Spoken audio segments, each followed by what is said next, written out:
Hello, welcome back to Mill Creek Range. Benjy here, your host.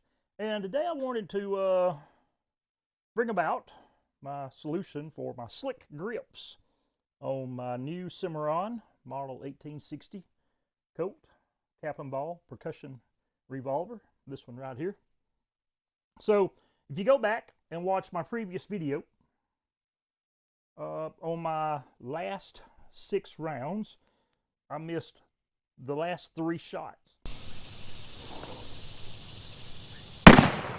That is my first miss.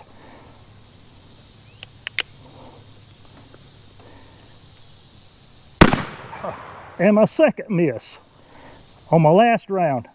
I'll be dipped.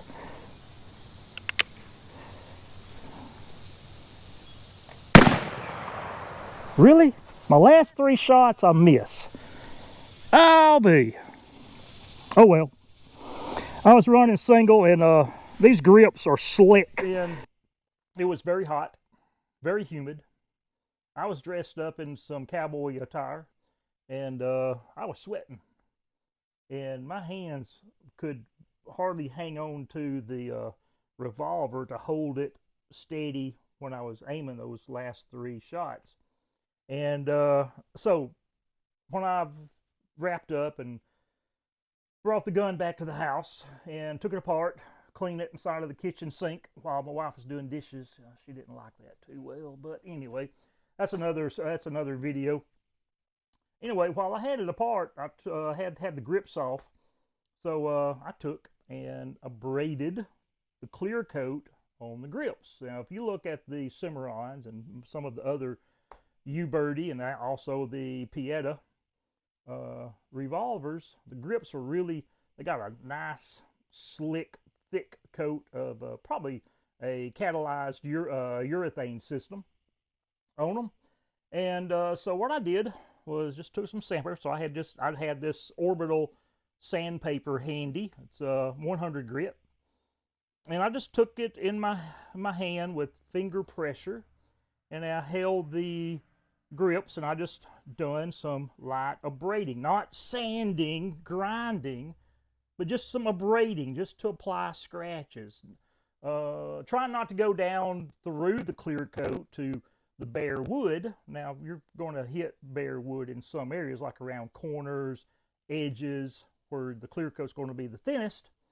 But on the main body, again, just covering the entire surface area with a light abrade to roughen up the grips. And so I'm going to put up some pictures, and then I will sort of talk over what the process was, what stage that is. So here, while I had the grips off, you can see that the grips are very shiny, very slick. And so I took some orbital sandpaper that I had. I just used it because I had it handy. And it was a 100 grit. So I didn't want nothing too coarse, but also didn't want something too light. So 100 grit for me gave me the perfect texture of the grips. So I just started just in a single stroke with finger pressure, with the paper wrapped kind of around my finger, and would just, again, abrade the surface of the grip to scratch up the clear coat. Now, again, I didn't sand as far as back and forth. I didn't grind. Just a single motion, downward motion, just covering every surface area of the grip. And then when I thought I had them pretty well done, I cleaned them off, and there was some shiny areas. So once I had seen that I had areas to touch up, I went back and I re-abraded up over the areas to get every square inch of that grip abraded. And then once I had the abrading complete, I just took and cleaned off the excess with a used paintbrush to clear off the dust, and inspect them to make sure that they were to my liking. And then once I finished with that, I just sprayed them down with some rim oil, Remington gun oil. Took a rag, worked it in well, and let those dry. And then I've reassembled the Revolver when everything was clean and dry on the Revolver from my first shooting outing with it. And then I installed, and they work extremely well. Now, this is not my first time that I've done this. I've done it to both of my Cimarron 1873 revolvers. That's in 44 WCF. Well, okay. Well, that is my explanation of how I handle slick grips. Like I said, it works extremely well.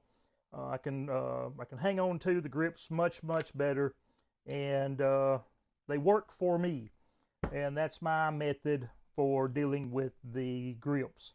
When they're slick and you're sweaty and they're trying to roll out of your hand every time you fire a shot off, this it tremendously enhances my grip on the Revolver.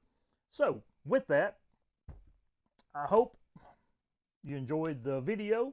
That's my explanation of how I handle my grips. And keep your powder dry, and we hope to see you on down the trail sometime. Take care now.